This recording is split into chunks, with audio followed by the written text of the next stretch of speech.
அரசியல் கருடன் உறவுகளுக்கு வணக்கம். தமிழ்நாடே திரும்பி பார்க்கக்கூடிய அளவிற்கு ஆலய நுழைவு போராட்டத்தை சீமான் அவர்கள் அதிரடியாக அறிவிச்சிருக்காங்க.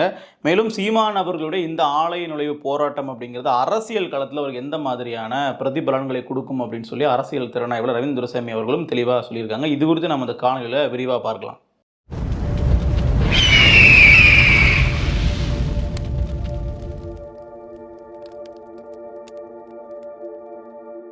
தமிழ்நாடு முழுக்க மிகப்பெரிய அளவு சர்ச்சையை ஏற்படுத்தின ஒரு பிரச்சனை அப்படிங்கிறது விழுப்புரம் மாவட்டம் மேல்பாதி திரௌபதி அம்மன் கோவில் பிரச்சனை. ஸோ கிட்டத்தட்ட பார்த்தீங்கன்னா ஏப்ரல் 7ஆம் தேதி 2023 தீ மிதிக்கக்கூடிய ஒரு திருவிழாவானது நடைபெறுகிறது. அந்த சமயத்தில் பட்டியலின சமூகத்தை சார்ந்த மக்கள் கோவிலுக்குள்ளே வழிபட நுழையும் பொழுது அங்கே இருந்த பிற சமூகத்தினர் அவர்களை உள்ளே வரக்கூடாது சொல்லி தடுத்ததாகவும், இவர்கள் நாங்கள் உள்ளே வருவோம், இது இந்து சமய அறநிலைத்துறை கட்டுப்பாட்டில் உள்ள கோவில், இது அனைவருக்குமே உரிமை உள்ள கோவில் தான் சொல்லி அவர்கள் உள்ளே நுழைய முற்பட அந்த இரு தரப்பிற்கும் இடையே மிகப்பெரிய அளவில் சிக்கல்கள் ஏற்பட்டு பிரச்சனை இன்னும் பெரிதாகி இன்னும் ஒரு தரப்பினர் கிட்டத்தட்ட தீக்குளிக்கிற அளவுக்கு போன சம்பவங்கள்லாம் இதில் அரங்கேறி இருக்கு. பலகட்ட பேச்சுவார்த்தைக்கு பின்னாடி இந்த பிரச்சனை தீரலை அப்படின்னு சொல்லி அந்த கோவிலுக்கு பூட்டு போட்டு சீல் வச்சுட்டாங்க, யாருமே வழிபடக்கூடாது அப்படின்னு சொல்லிட்டு. ஆனால் சமீபத்தில் நீதிமன்றமே அந்த கோவிலை திறந்து மக்களை வழிபட அனுமதிக்கலாம் அப்படின்னு சொல்லி உத்தரவை பிறப்பித்த பின்னாடியும் இன்றளவும் அந்த கோயில்களை யாரையுமே அனுமதிக்கல, அந்த கோவில் பூட்டி தான் இருக்குது அப்படிங்கிறது அந்த ஊர் மக்கள் சொல்லக்கூடிய தகவலாக இருக்குது. ஆனால் அரசு தரப்பில் இல்லை, அந்த கோவில் தினமும் பூசை நடக்குது அப்படிங்கிற மாதிரி சொல்லப்படுது. சட்ட ரீதியாக அனுமதி வழங்கிய பின்பு கோவில் திறக்காமல் இருக்குன்றது ஊர் மக்களுக்கு தெரியுது. ஆனால் அரசு தரப்புல இருந்து அந்த கோவில் திறக்கப்படுறதா சொல்லிட்டு இருக்காங்க. ஸோ இந்த பிரச்சனையை இப்போ நாம் தமிழர் கட்சியினர் கையில் எடுத்திருக்காங்க. நீதிமன்றம் அனுமதி கொடுத்ததுக்கு பிறகாகவும் உத்தரவு பிறப்பித்ததற்கு பின்பாகவும் ஏன் அந்த கோவில் இன்னும் பூட்டி வச்சிருக்கீங்க, அதை திறந்தே தீரணும் அப்படின்னு சொல்லி சீமான் அவர்கள் ஒரு காட்டமான அறிக்கை ஒன்று வெளியிட்டிருக்காரு. அது மட்டும் இல்லாமல் அப்படி நீங்கள் திறக்கலை அப்படின்னா நாங்கள் விரைவில் ஆலய நுழைவு போராட்டம் செய்வோம், அனைத்து மக்களையும் ஒருங்கிணைத்து அந்த கோவிலுக்குள்ள நாங்கள் நுழைவோம் அப்படின்னு சொல்லிட்டு பகிரங்கமாக ஒரு எச்சரிக்கையும் எடுத்திருக்காங்க. இது குறித்து சாட்டை துரைமுருகன் அவர்கள் அவருடைய சமூக வலைதள பக்கத்தில் பதிவிடும்போது பூட்டை உடைத்து நாங்கள் நிச்சயமாக இதை செஞ்சு காட்டுவோம் அப்படிங்கிற மாதிரி பதிவிட்டிருக்காங்க. இது அரசியல் களத்தில் மிகப்பெரிய தாக்கத்தை ஏற்படுத்தியிருக்குன்னே சொல்லலாம்.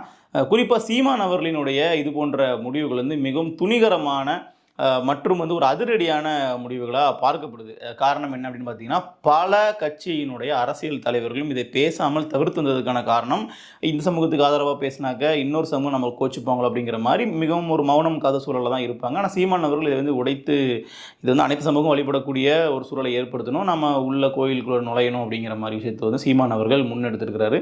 ஸோ இது பார்த்தீங்க அப்படின்னா அரசியல் களத்தில் எந்த மாதிரியான ஒரு தாக்கத்தை ஏற்படுத்தும் அப்படிங்கிறத அரசியல் திறனாய்வாளர் திரு ரவீந்திரன் துரைசாமி அவர்களும் தெளிவாக ஒரு காணொலியில் பதிவு பண்ணியிருக்காங்க. குறிப்பாக சீமான் அவர்களுடைய இது மாதிரியான அவருடைய ஸ்டாண்ட் அப்படிங்கிறது, சீமான் அவர்கள் ஒரு காஸ்ட் நியூட்ரல் லீடர் அப்படிங்கிறத எஸ்டாப்ளிஷ் பண்ணுறதோட சேர்த்து அவருக்கு பல சமூகங்கள் மத்தியில் ஒரு திரட்சியை ஏற்படுத்தும். சீமான் பின்னாடி பல பேர் திரளுவாங்க. இது வெளியே யாருக்கும் பெருசாக தெரியறதில்லை. ஏன்னா சீமான் அவர்களுடைய அந்த ஒரு இமேஜ் அப்படிங்கிறது மக்கள் மத்தியில் இவர் அனைத்து சமூகத்திற்கான பிரச்சனைகள்லையும் போராடுறாருப்பா, வன்னியருக்கான உள்ளிட ஒதுக்கீட்டை ஆதரிக்கிறார், ஆனால் அதுக்கு முன்னாடி சாதிவாரி கணக்கெடுப்பு எடுக்கணும்னு சொல்லி சொல்கிறாரு. அது மாதிரி பட்டியலின சமூக உரிமைகளுக்காகவும் போராடுறாரு. உள்ளிட ஒதுக்கீட்டை மொத்தமாக கிட்டத்தட்ட பார்த்தீங்க அப்படின்னா அந்த அருந்ததிர்களுக்கான உள்ளொதுக்கீடை எதிர்க்கிறாரு. இப்படிங்கிற மாதிரி பல்வேறு விஷயங்களில் தமிழை தாய்மொழியாக கொண்ட பட்டியலின சமூகங்களாக இருக்கட்டும், இல்லை பிற சமூகங்களாக இருக்கட்டும், ஒட்டுமொத்த தமிழர்களுக்குமான ஒரு அரசியல் முன்னெடுக்கிறாரு. இவர் சாதியாக நம்மளை பிரித்து பார்க்கவில்லை அப்படிங்கிற ஒரு புரிதல் அப்படிங்கிறது அனைத்து சமூகத்தினருக்கும் இருப்பதால் சீமானுக்கு எல்லா சமூகத்திலிருந்தும் ஒரு பேக்கிங் ஓட்ஸ் இருக்குது. இது தேர்தல் காலத்தில் மிகப்பெரிய அளவில் எதிரொலிக்கும் அப்படிங்கிறது அவருடைய ஒரு கூற்றாக இருக்குது. குறிப்பாக இந்த பிரச்சனையவே நம்ம அப்படி தான் பார்க்கணுங்கிறது தான் அவரோட விஷயம். ஸோ நம்ம எல்லாருமே பார்த்துருப்போம், சில தினங்களுக்கு முன்னாடி நாம் தமிழர் கட்சி பெரிய அளவிற்கு முன்னெடுத்த பஞ்சமர் மீட்பு மற்றும் சாதிவாரி கணக்கெடுப்புக்கான போராட்டம். சாதிவாரி கணக்கெடுப்பு அப்படிங்கிறது பல கட்சிகளாலும் முன்மொழியப்பட்ட ஒரு கோரிக்கை. ஆனால் மிகப்பெரிய அளவில் களத்தில் ஒரு மக்கள் அரசியலாக அதை கொண்டு அதை ஒரு பேசுபொருள் ஆக்குவதற்கு பலரும் தவறிவிட்டார்கள் அப்படின்னே சொல்லலாம். குறிப்பாக அவர்களுடைய சமூகத்திற்கு சாதிவாரி கணக்கெடுப்பு எடுத்து இடஒதுக்கீடு கொடுக்கணும் அப்படிங்கிற கோரிக்கை வைப்பார்களே தவிர ஒட்டுமொத்தமாக அனைத்து சமூகத்திற்குமான ஒரு கோரிக்கையாக வைத்தது கிடையாது. அதை நாம் தமிழர் கட்சி மற்றும் சீமான் அவர்கள் தொடர்ச்சியாக முன் வச்சுட்டு இருக்காங்க. அது குறித்தான இதுக்கு முன்னாடி நடந்த பல போராட்டங்களில் இதுவும் ஒரு போராட்டம் அப்படின்னு நம்ம சொல்லலாம். ஆனால் பஞ்சமர நில மீட்பு அப்படிங்கிறது பெரும்பாலும் எந்த ஒரு கட்சியுமே அதை வந்து பேசுபொருள் எடுக்க மாட்டாங்க. பெருமளவு ஒரு தமிழ்நாட்டினுடைய பிரச்சனையாக கருதி இதை கொண்டு போகாமல் கிட்டத்தட்ட அந்த பட்டியலின சமூக மக்களுக்கான ஒரு பிரச்சனையாக சுருக்கி தான் இது வந்து ஒரு போராட்டமாக செய்வாங்க. நாம் தமிழர் கட்சியானது அது ஒரு மிகப்பெரிய ஒரு போராட்டமாக செய்தாங்க. கிட்டத்தட்ட அந்த பட்டியலின சமூக மக்களுக்கு சென்று சேரக்கூடிய அந்த நிலங்களுக்கான உரிமையை பிற சமூக மக்கள் பேச செய்கிற அளவுக்கு மற்ற சமூக தலைவர்களையும் மேடையேற்றி சீமானவர்கள் அந்த இதில் பேசியிருந்தாங்க. குறிப்பாக வந்து பார்த்தீங்கன்னா இடைநிலை சாதிகள்னு சொல்லக்கூடிய பல்வேறு சமூகங்களிலிருந்தும் பட்டியலின மக்களுக்காக உரிமையை வந்து பேச வச்சது அப்படிங்கிறது மிகப்பெரிய அளவில் கவனத்தை பெற்றது. இதுவும் எதை நமக்கு வந்து உணர்த்துது அப்படின்னு நம்ம பார்க்கும் பொழுது கிட்டத்தட்ட அனைத்து சமூகங்களிடையும் சீமான் அவர்கள் ஒரு இணக்கமான போக்கை கடைபிடிப்பதோடு அவர் வந்து பார்த்தீங்கன்னா கிட்டத்தட்ட ஒரு அனைத்து மக்களுக்குமான அரசியலை பண்ணுறாரு அப்படிங்கிற ஒரு பார்வையை வந்து பொதுமக்கள்கிட்ட ஏற்படுத்துது. இதுதான் வந்து தேர்தலில் மிகப்பெரிய அளவில் எதிரொலிக்கும். ஆனால் இதை வந்து எந்த கருத்து கணிப்பு கணக்கிடக்கூடிய ஊடகங்களும் இதை வந்து கவனிப்பது இல்லை அப்படிங்கிறதையும் அந்த ஒரு குற்றச்சாட்டையும் வந்து ரவீந்திர துரைசாமி அவர்கள் வச்சிருக்காங்க. குறிப்பாக வந்து சமீபத்தில் சிஓ ஓட்டர்ஸ் எடுத்த சர்வேல முதலமைச்சர் வேட்பாளராக யார் வர வேண்டும் அப்படின்னு சொல்லி மக்கள் விரும்புகிறாங்க அப்படின்னு பார்க்கும்போது அதில் சீமான் அவர்களுடைய பெயரை வந்து அவர்கள் குறிப்பிடலை. அப்போ என்ன சொல்ல வர்றாரு அப்படின்னாக்க, நீங்கள் எடுக்கக்கூடிய சர்வே அப்படிங்கிறது ஃபேக் அப்படிங்கிறத நான் இது மாதிரியான நிகழ்வுகள் மூலமாக என்னால் சொல்ல முடியும். ஏன்னா சீமான் அவர்களுடைய பெயர் அப்படிங்கிறது மக்கள் மத்தியில் தொடர்ச்சியாக போய் ரீச் ஆகிட்டே இருக்குது. அதனுடைய வெளிப்பாடு தான் தொடர் வாக்கு உயர்வு. ஆனால் நீங்கள் வந்து அதை கணிக்க தவறுவது, தவறாக கணிப்பதற்கான காரணம் அப்படிங்கிறது சீமானனுடைய பல அரசியல் நகர்வுகளை நீங்கள் இக்னோர் பண்ணிட்டு போயிடுறீங்க. இதெல்லாமே நம்ம வந்து ரொம்ப கவனமாக உற்று நோக்க வேண்டிய ஒன்று. இப்போ இந்த விஷயத்தில் வந்து எடுத்துக்கிட்டோம் அப்படின்னா பிற சமூகத்தை சார்ந்த ஒரு நபர் இதை பார்க்கும் பொழுது சீமான் அவர்கள் வந்து ஒரு சமூகத்தை ஆதரிச்சா இன்னொரு சமூகம் நம்மளை எதிர்க்கும்னு சொல்லி பயப்படுறதுலாம் கிடையாது. எந்த இடத்துல எதை பேசணுமோ அதை பேசிட்டு வந்துடுறாங்க, நியாயத்தை வந்து பேசிட்டு கடந்து போகிறாங்க. அப்போ சீமான் அவர்கள் ஒரு சரியான அரசியல் தலைவர் அப்படிங்கிற ஒரு பார்வை வந்து பொதுவான மக்கள்கிட்ட உருவாகும். ஸோ இதுதான் வந்து பார்த்தீங்கன்னா தேர்தல் காலத்தில் மிகப்பெரிய அளவில் ஒரு வாக்கு வங்கிக்கான ஒரு மாற்றத்தை வந்து ஏற்படுத்தும் அப்படிங்கிறது தான் பலரினுடைய கருத்துக்களாக இருக்குது. ஸோ நம்ம வந்து பல்வேறு தரப்பினர் அப்படின்னு சொல்லி சொல்லும்போது அது வந்து கிட்டத்தட்ட பார்த்தீங்கன்னா சமூக ரீதியாக மட்டுமே அனைத்து சமூகமும் ஆதரிக்கிறாங்கன்ற மட்டும் சொல்ல வரல, துறை ரீதியாகவும் பார்த்திங்கன்னா சீமான் அவர்களுடைய அரசியல் அப்படிங்கிறது இருக்கும். மருத்துவர்கள் போராடினாங்க அப்படின்னா அவர்கள் கூட சேர்ந்து போராட்டம் செய்வது, செவிலியர்கள் போராடினாங்க அப்படின்னா அவர்கள் கூட இணைந்து போராட்டம் செய்வது, மீனவர்கள் போராடுறாங்க இல்லை மீனவர்களுடைய பிரச்சனைக்காக போராடணும் அப்படின்னா அவர்களுக்கான ஒரு கூட்டம் சமீபத்தில் கூட ராமேஸ்வரத்தில் வந்து மிகப்பெரிய அளவிலான கூட்டம் நடந்துச்சு மார்ச் 22. ஸோ அப்போ என்ன அப்படி ஆகுதுன்னு பார்த்தீங்கன்னா அந்த கூட்டமும் வந்து மிகப்பெரிய அளவில் பேசு பொருளாகுது, பல்வேறு விவாதங்களை வந்து கிளப்புது. இப்படியாக பல்வேறு கட்டமாக சீமான் அவர்களினுடைய போராட்டம் அப்படிங்கிறது அனைத்து தரப்பினருக்கும் குறிப்பாக ஒட்டுமொத்த தமிழர்களுக்குமான ஒரு உரிமையை பேசக்கூடிய ஒரு அரசியல் கட்சியாக நாம் தமிழர் கட்சி மிக வேகமாக களத்தில் வந்து களமாடிட்டு வர்றாங்க.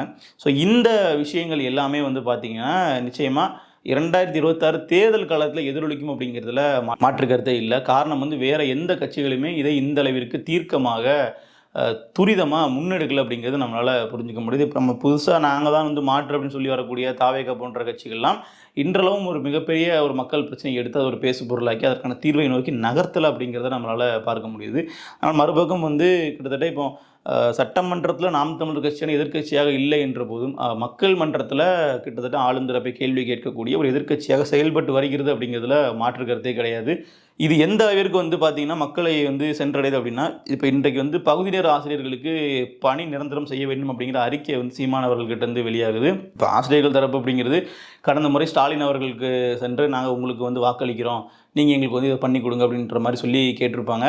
அதே இப்போ என்ன நடக்குது அப்படின்னு பார்த்தீங்கன்னா அதிமுக செய்யலை அப்படிங்கிறதுனால ஸ்டாலினுக்கு வந்து வாக்கு செலுத்தினாங்க. இப்போ ஸ்டாலின் அவர்களும் செய்யலை அப்படிங்கும்போது அந்த மக்கள் ஒரு மூன்றாவது வாய்ப்பாக ஒரு புதிய ஒரு வாய்ப்பாக நாம் தமிழர் பக்கம் வர்றாங்க அப்படிங்கிறது நமக்கு இந்த மாதிரியான நகர்வுகள் மூலமாக தெரிய வருது. மேலும் சமீப காலமாக மிகப்பெரிய அளவில் ஒரு போராட்ட களமாக தமிழ்நாடு மாறிட்டு வருது அப்படிங்கிறதுலையும் மாற்றுக்கிறது இல்லை. அனைத்து தரப்பினரும் வந்து வீதிக்கு வந்து போராடக்கூடிய ஒரு சூழலானது ஒரு களமானது ஏற்பட்டுருக்கு அப்படிங்கிறதையும் நம்ம வந்து கவனிக்கணும். ஸோ இதில் எல்லாத்துலேயும் இருந்து பார்த்திங்கன்னா மிகப்பெரிய அளவில் மீட்டெடுத்து இதை தொடர்ச்சியாக வந்து மக்கள் மத்தியில் இதை ஒரு அரசியலாக்கி இதை பேசு பொருளாக்கி அந்த பிரச்சனைகளுக்கான தீர்வை வந்து மக்களுக்கு கொண்டு சேர்க்கணும். இல்லை அந்த பிரச்சனைக்கான ஒரு ஊடக வெளிச்சத்தை ஏற்படுத்தணுங்கிற இடத்துல நாம் தமிழர் தொடர்ச்சி செயல்பட்டு வராங்க. இதுக்கு ஒரு சிறந்த உதாரணமாக நம்ம வந்து அரிட்டாப்பட்டி சம்பவத்தை எடுத்துக்கலாம். கிட்டத்தட்ட மதுரை மேலூரில் உள்ள அந்த அரிட்டாப்பட்டி கிராமத்தில் வந்து பார்த்திங்கன்னா அந்த சுரங்கம் வந்து டங்ஸ்டன் சுரங்கம் அமைக்கக்கூடாது அப்படின்ற விஷயத்த முதல்ல ஒரு அரசியல் கட்சி மக்கள் மத்தியில் ஒரு போராட்டமாக முன்னெடுத்தாங்க அப்படின்னா அது நாம் தமிழர் கட்சிங்கிறத நம்ம நல்லா சொல்ல முடியும். ஸோ இந்த மாதிரி தான் சீமான் அவர்களுடைய அரசியல் அப்படிங்கிறது மக்கள் மத்தியில் கொஞ்சம் கொஞ்சமாக போய் சேர்ந்துட்டு இருக்கு. ஆனால் சீமான் அவர்கள் வளர்கிறார் அப்படிங்கிறத ஒத்துக்குவதற்கு இங்கே வந்து பலருக்கும் மனமில்லை அப்படிங்கிறது ரவீந்திர துரைசாமி அவர்களோட குற்றச்சாட்டு.